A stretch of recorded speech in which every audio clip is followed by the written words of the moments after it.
அடுத்தது நம்மளுக்கு தேவையானது இது பார்த்திங்கன்னா பாருங்கள், இது எம்ப்ராய்டரி ஸ்டாண்ட். இந்த மாதிரி ஒரு இது வாங்கணுங்க. இது வந்து என்ன சைஸஸ் வேணாலும் நம்ம வாங்கிக்கலாம். ஃப்ரீ சைஸஸ் பெரிய சைஸ் வரைக்கும் இருக்குங்க. சின்ன சைஸ்லேருந்து பெரிய சைஸ் வரைக்கும் இருக்குது. நம்மளே இந்த எம்ப்ராய்டரி ஸ்டாண்டுன்னு கேட்டாவே இது தருவாங்க. ஓகேங்களா? இது வந்து எல்லா சைஸஸும் வாங்கலாம். நான் வந்து இப்போ சின்ன சைஸ் வாங்கியிருக்கேன். இதை விட பெரிய சைஸஸும் இருக்குங்க. குட்டி சைஸ் இந்த சைஸ்லேருந்து இருக்குது. ஓகேங்களா? சைஸஸ் வந்து உங்களுக்கு நான் சார்ட் இது கொடுக்குறேங்க. இந்த மாதிரி ஒரு எம்ப்ராய்டரி ஸ்டாண்ட் இது வாங்கிக்கோங்க.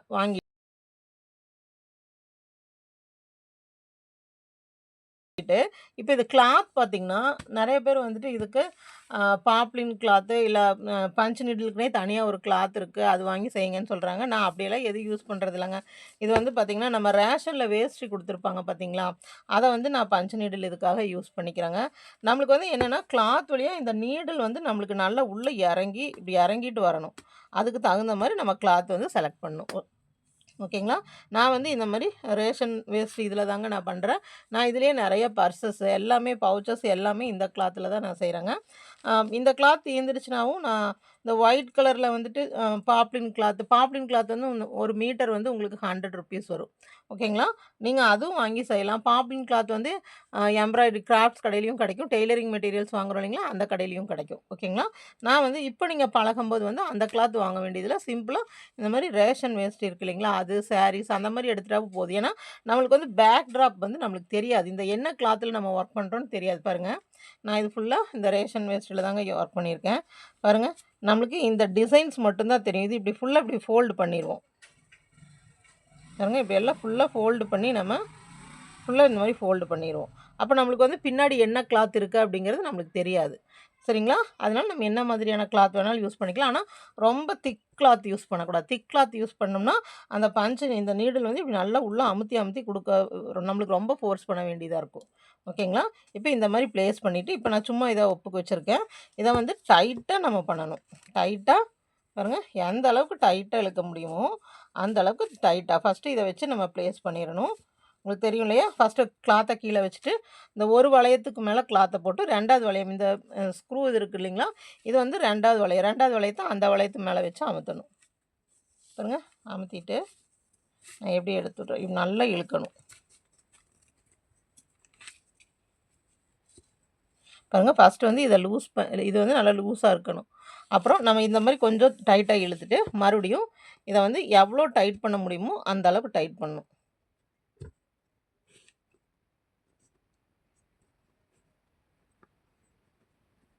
பாருங்க, டைட் பண்ணிவிட்டு மறுபடியும் இழுக்கணும்.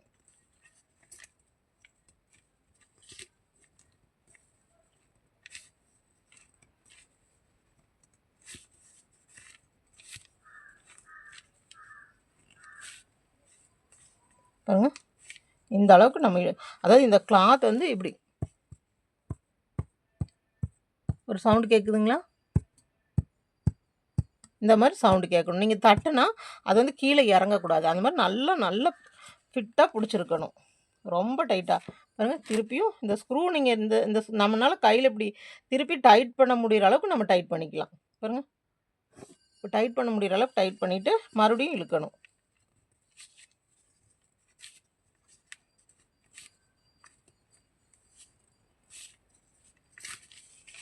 இப்போ நான் ஃபுல்லாக டைட் பண்ணிட்டேன்.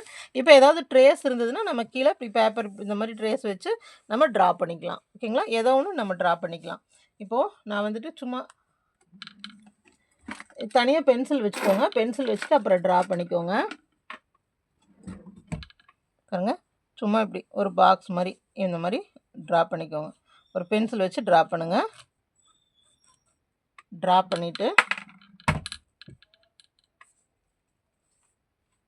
நல்லா பாருங்கள், இந்த நீடில் வந்து நம்மளுக்கு ரொம்ப ஃப்ரீயாக வரணும்.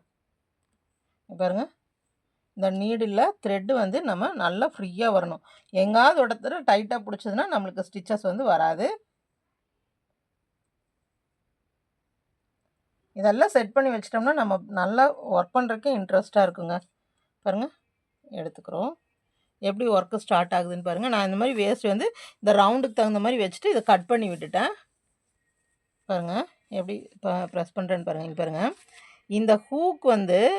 இந்த ஹூக் நல்லா பார்த்துக்கோங்க. நம்ம இப்படி ஸ்டிச் பண்ணிட்டு வந்தோம்னா எந்த எந்த சைடு ஸ்டிச் பண்ணுறோமோ அந்த சைடு ஃபேஸ் பண்ணி தான் அந்த ஹூக் இருக்கணும். பாருங்கள், நான் இப்படி அமுத்திட்டேன். இப்போ இந்த த்ரெட்டு பேக் சைடு வருதுங்களா, இதுதான் ஸ்டார்டிங்கு. இந்த த்ரெட்டை இப்படி இழுத்து விட்டுருங்க. இந்த இதை இப்படி இழுத்து விட்டுருங்க. இதுதான் நம்மளுக்கு நாட். இப்படி வெளியே இழுத்து விட்றது தான் நாட். அவ்வளோதான். இப்போ எடுத்துக்கிறேன். எப்படி ஸ்டிச் போடுறேன்னு பாருங்கள். இப்படி பக்கத்தில் ஹூக் எந்த சைடு ஃபேஸ் பண்ணியிருக்குன்னு பாருங்கள். எப்படி நம்ம ஸ்டிச் பண்ணிட்டு போகிறோமோ அந்த சைடு தான் ஃபேஸ் பண்ண பாருங்கள். நல்லா இப்படி உள்ளே ப்ரெஸ் பண்ண பாருங்கள். எவ்வளோ அமுத்தி ப்ரெஸ் பண்ணியிருக்கேன்னு பாருங்கள். கையை இங்கே இந்த இடத்துல வச்சிடாதீங்க, ஹூக் குத்திரும். பாருங்கள், இப்படி ஓரமாக இப்படி பிடிச்சிக்கோங்க. தூக்குறேன், அப்படியே நகர்த்தி கொண்டு வரேன், ஒரு ப்ரெஸ். அப்படியே தூக்குறேன், நகர்த்தி கொண்டு வரேன், ஒரு ப்ரெஸ். நகர்த்தி கொண்டு வரேன், ஒரு ப்ரெஸ். நம்ம எவ்வளோ டிஸ்டன்ஸ் வேணாலும் கொண்டு போகலாங்க. ஆனால் ரொம்ப ஸ்பீடாக ஒர்க் பண்ணுறோங்கிற பேரில் வந்து போனோம்னா அப்படியே நம்மளுக்கு இந்த டிஸ்டன்ஸ் பாருங்கள், இந்த டிஸ்டன்ஸ் வந்து நம்மளுக்கு கரெக்டாக வரணும்.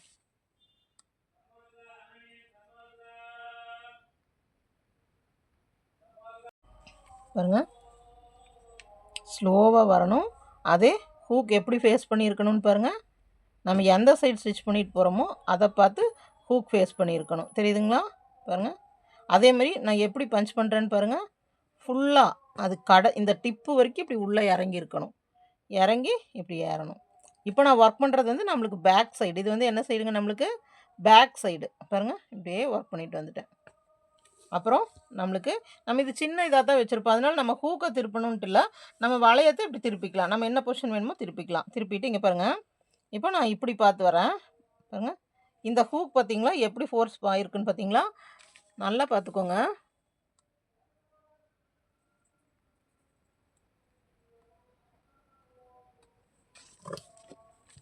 நல்லா பாருங்கள் ஹூக் எப்படி ஃபேஸ் ஆகிருக்குன்னு. நம்ம எந்த சைடு நோக்கி ஸ்டிச் பண்ணுறோமோ அந்த சைடு தான் இந்த ஹூக் ஃபேஸ் ஆகிருக்கணும். அதேமாதிரி நான் எப்படி அமுத்தி எடுத்துகிட்டு வரேன்னு பாருங்கள். உள்ளே இப்படி நல்லா அமுத்துறேன். இந்த கடைசி வரைக்கும் டச் பண்ணிட்டு வரணும். அதே கிளாத்துக்குள்ளே நம்ம கை வச்சு அமுத்தக்கூடாது. இந்த ஹூக்கை மட்டும்தான் இப்படி அமுத்தணும். பாருங்கள், அப்படியே இப்படி திருப்புறேன். நம்ம எந்த சைடு போகிறோமோ அந்த சைடு ஹூக் வந்து அந்த சைடு தான் ஃபேஸ் பண்ணியிருக்கணும். இப்படி நம்ம திருப்பி வச்சு இப்படி அமுத்தணும்னு இப்படி திருப்பி வச்சு இப்படி கொண்டு வந்தோம்னு வச்சுக்கோங்க, அப்போ நல்லா இருக்காது. அது அந்த த்ரெட் வந்து நம்மளுக்கு ஃப்ரீயாக ஃப்ளோ ஆகாது. பாருங்கள், புரிஞ்சுதுங்களா நான் என்ன சொல்ல வரேன்னு? இந்த ஊசி வந்து த்ரெட்டு வந்து நம்ம எந்த சைடு ஒர்க் பண்ணுறோமோ அதை நோக்கி அப்படியே போகணும். பாருங்கள், உள்ள வரைக்கும் இப்படி அமுத்தி எடுக்கணும். ரொம்ப பக்கமாகவும் இருக்கக்கூடாது, ரொம்ப தள்ளியும் இருக்கக்கூடாது. ஒரு அளவுக்கு கொஞ்சம் கொஞ்சம் தள்ளி இருக்கணும். இது நம்மளே ஒர்க் பண்ணும்போது தெரியுங்க. இதுக்கு நம்ம பாயிண்டெல்லாம் வச்சு ஒர்க் பண்ண முடியாது. கொஞ்சம் இப்படி தள்ளி தள்ளி இதுக்கு நம்ம ஒரு லைன் மட்டும் போட்டுட்டா போதுங்க. நம்ம என்ன டிசைன் வரையணுமோ அந்த டிசைனை போட்டுட்டு அப்படியே ஒர்க் பண்ணணும். பாருங்கள், நான் அப்படியே ஒரு பாக்ஸ் மாதிரி கொண்டு வந்துட்டேன்.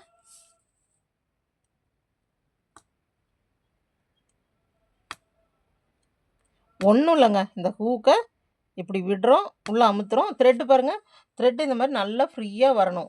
சரிங்களா? பாருங்கள்,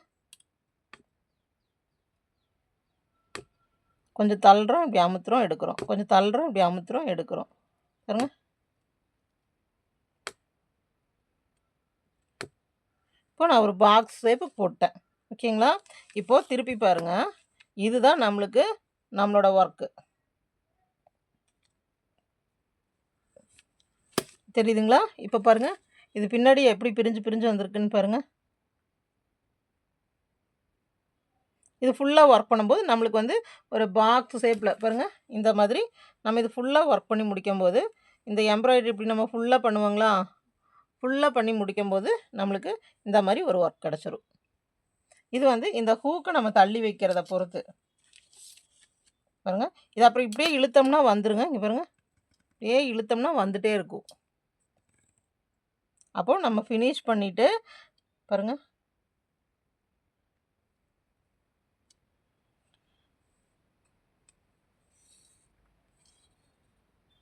அப்போ இதில் ஃபினிஷ் பண்ணுறது எப்படின்னு பார்த்தீங்கன்னா பாருங்கள், இப்போ நான் ஸ்டிச் போடுறேன். இப்படி நம்ம இது உருகி வந்துருச்சுனாலும் நம்ம இந்த மாதிரி ஃபுல்லாக நம்ம எண்டு வரைக்கும் இந்த மாதிரி அழுங்காமல் இழுத்துட்டு இப்படியே பண்ணலாம். பாருங்கள், இது எனக்கு ப்ராக்டிஸ் இருக்கங்காட்டிக்கு ஸ்பீடாக போடுறேன். நீங்கள் வந்து ரொம்ப ஸ்லோவாக போடணுங்க. எவ்வளோ நீளம் வேணாலும் போடலாம் பாருங்கள். இவ்வளோ நீளம் வேணாலும் போடலாம் பாருங்கள். அமுத்திட்டு ஆனால் ஸ்லோவாக இழுத்துட்டு போகணும் பாருங்கள். ஸ்லோவாக கொண்டு போகணும். ஸ்லோவாக பாருங்க. என்ன டிஸ்டன்ஸ் வேணாலும் போடலாம். பின்னாடி இந்த இது வந்து கழண்டாமல் இருக்கணும். நம்மளுக்கு கழண்டாமல் இருந்துச்சுன்னா நம்ம எல்லா மாதிரியான டிசைன்ஸும் போடலாம். ஓகேங்களா? பாருங்கள். இப்போ இந்த பக்கம் வரும்போது அப்படியே நான் ஹூக்கை என்ன பார்த்த மாதிரி திருப்பிக்கிட்டேன். திருப்பி நான் போட்டு வரேன். முடிஞ்ச அளவுக்கு பஞ்ச் நீடில் வந்து ஸ்லோவாக ஒர்க் பண்ணுங்கள். ஸ்பீடாக ஒர்க் பண்ணாதீங்க. பாருங்கள். இதுக்கு வந்து நல்லா த்ரெட்டு ஃப்ளோவாக இருக்கணும். கீழே எதுவும் குத்தாத மாதிரி வச்சுக்கோங்க. பாருங்கள். முதல்ல வந்து நம்ம பக்கத்தில் எந்த சைடு வேணாலும் நம்ம என்ன டிசைன் வேணாலும் போடலாங்க. பாருங்கள். போட்டு எப்படி லீஃப் வேணாலும் போடலாம், ஸ்டார்ஸ் போடலாம், லெட்டர்ஸ் எழுதலாம், நம்ம என்ன வேணாலும் பண்ணலாங்க. ஹூக்கை மட்டும் முன்னாடி பின்னாடி திருப்பிக்கிட்டோம்னா போதும். பாருங்கள். இங்கே ஒர்க் பண்ணும்போது இந்த பக்கம், இங்கே போகும்போது இந்த பக்கம், அப்படி ஹூக் ஃபேஸை மட்டும் நம்ம திருப்பிக்கணும். பாருங்கள்.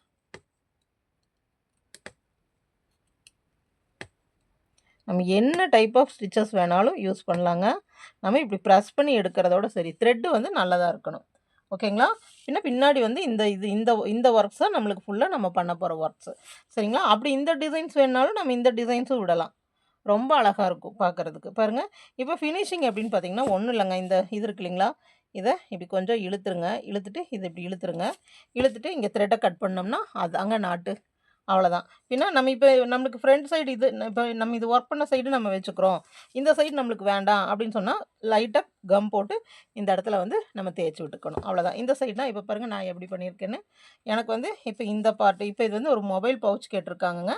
நான் மொபைல் பவுச் தான் ஒர்க் பண்ணிகிட்ருக்கேன். இந்த 3 ஷேட்ஸ் யூஸ் பண்ணி ஒரு மொபைல் பவுச் கேட்டிருக்காங்க. நான் ஒர்க் பண்ணிகிட்ருக்கேன். இது நான் உங்களுக்கு ஃபுல்லாக முடிச்சுட்டு காமிக்கிறேன். இப்போ இது பாருங்கள். நான் வந்து இந்த சைடு ஒர்க் பண்ணி முடிச்சுட்டு இந்த சைடு வந்து ஃபுல்லாக பேஸ்ட் போட்டு அதாவது கம் போட்டு நான் ஒட்டிட்டேன். சரிங்களா? ஒட்டிட்டு இப்போ நான் ஸ்டிச் பண்ணும்போது எப்படி ஸ்டிச் பண்ணுவேன்னா பாருங்கள். இப்படி இந்த கிளாத் வச்சு இப்படி ஸ்டிச் பண்ணிடுவேன். இந்த கிளாத்தையும் இப்படி நான் ஃபஸ்ட்டு நல்லா கிளாத்தையும் ஃபுல் சைடாக நல்லா பேஸ்ட் பண்ணிடுவேன். இதுக்கு தகுந்த மாதிரி நல்லா கட் பண்ணி பேஸ்ட் பண்ணிடுவேன். பாருங்கள். பேஸ்ட் பண்ணிவிட்டு இதே போல் இன்னொரு பேர் நான் செய்வேன். இன்னொரு பேர் நம்ம செஞ்சுட்டு அதுக்கப்புறமா பாருங்கள் இதே மாதிரி இன்னொரு பேர் தெரியுதுங்களா? இதே மாதிரி இன்னொரு பேர் செஞ்சுட்டு நம்ம ரெண்டையும் ஒட்டி இதில் வந்து நம்ம பர்சஸ் செய்யலாம், பேக் செய்யலாம், நிறைய விதவித பில்லோ கவர்ஸ் வந்து இதில் செஞ்சோம்னா அவ்வளோ அழகாக இருக்குங்க பார்க்குறதுக்கு. ஆனால் அதுக்கு வந்து நம்ம ஒர்க் பண்ணுறதுக்கு வந்து இந்த இது இருக்கு இல்லைங்களா? இந்த எம்ப்ராய்டரி இது இருக்கு இல்லைங்களா? இந்த ஸ்டாண்ட் இது வந்து நம்ம கொஞ்சம் பெருசாக வாங்கணும். இது வந்து நல்லா பெருசாக வாங்கிட்டோம்னா பில்லோ இது பண்ணுறதுக்கு நம்மளுக்கு ஈஸியாக இருக்கும். இது பாக்ஸ் ஷேப்பில் எல்லா ஷேப்லேயும் நம்மளுக்கு கிடைக்கும். ஓகேங்களா? கிராஃப்ட்ஸ் கடையில் போய் கேட்டோம்னா இந்த மாதிரி எல்லா ஷேப்பும் கிடைக்கும். இப்போது சப்போஸ் நம்ம ஒர்க் பண்ணுறதுல நான் சொன்னேன் இல்லைங்களா? த்ரெட் வந்து கொஞ்சம் ஏதாவது டைட் ஆச்சுன்னா வராது அப்படின்னு சொன்னேன் இல்லைங்களா? இப்போ பாருங்கள். நான் இந்த நேர் வந்து ஒரு சின்னதாக சும்மா சாதாரணமாக ஒரு நாட் போட்டு வச்சுட்டேன். இப்போ இந்த நேர் ஸ்டிச் பண்ணும்போது பாருங்கள் என்ன ஆகுதுன்னு பாருங்கள். ஏன்னா நீங்கள் எல்லா விதமும் தெரிஞ்சுக்கணும் இல்லைங்களா? இங்கே பாருங்கள்.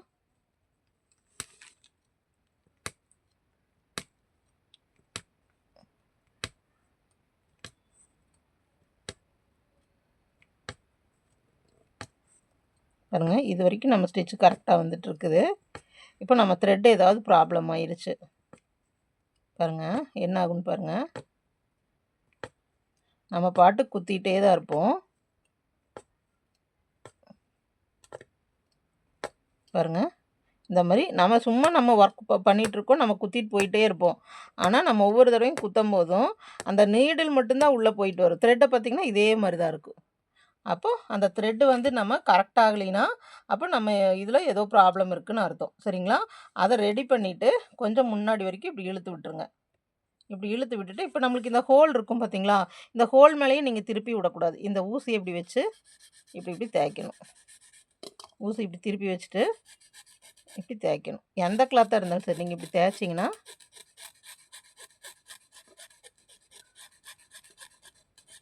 பாருங்க நம்ம எந்த நேர் இந்த ஹோலுக்கு இந்த டிஃப்ரென்ஸ் தெரியாது. இந்த ஹோலே நம்மளுக்கு தெரியாது. இப்போ அந்த இடத்துல நம்ம அப்படியே கண்டினியூஸாக ஸ்டிச் பண்ண ஆரம்பிக்கலாம். இதை கட் பண்ணி விட்டுட்டு அந்த த்ரெட்டை வெளியே எடுக்கணும். அந்த ஹூக்கில் வந்து கரெக்டாக ஃபஸ்ட்டே த்ரெட்டெல்லாம் கொஞ்சம் செக் பண்ணிக்கோங்க. பாருங்கள் இப்படி பண்ணி விட்டுட்டு இப்போது அதை பிரித்து எடுக்கணும். பிரித்து எடுத்து எந்த சைடு திக்கு விழுகுதோ அதை எடுத்துகிட்டு மறுபடியும் நம்ம ஃப்ரெஷ்ஷாக எப்பவும் போல் அந்த நீடில் விட்டு மாட்ட வேண்டியது தான். ஐப்பின் வச்சு மாட்டணும். ஓகேங்களா? இது உங்களுக்கு புரிஞ்சிருச்சுங்களா? இப்போது நீங்கள் அடுத்த கிளாஸ்க்கு என்ன பண்ணுறீங்கன்னா, நீங்கள் இந்த மாதிரி ஒரு இதை வாங்கிட்டு நீங்கள் ஏதோ ஒரு டிசைன் வந்து பெரிய டிசைனெல்லாம் வேண்டாங்க. ஃப்ரெண்ட்ஸ், இது வரைக்கும் நான் சொன்னதெல்லாம் உங்களுக்கு புரிஞ்சிருக்கும்னு நினைக்கிறேன். அப்போ நீங்கள் நம்ம ஃபஸ்ட்டு கிளாஸில் என்ன மாதிரி ஒர்க் சப்மிட் பண்ணுறீங்கன்னு பார்த்தீங்கன்னா, முதல்ல வந்துட்டு ஒரு ஸ்கொயர் ஃபுல்லாக போட்டு ஸ்கொயர் ஃபுல்லாக ஒர்க் பண்ணுங்கள்.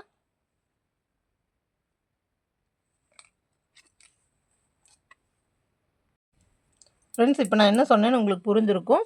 இப்போது நீங்கள் நம்மளோட ஃபஸ்ட்டு கிளாஸில் என்ன ஒர்க் பண்ணுறீங்கன்னா, நீங்கள் ஃபுல்லாலாம் ஃபில் பண்ண வேண்டாம்.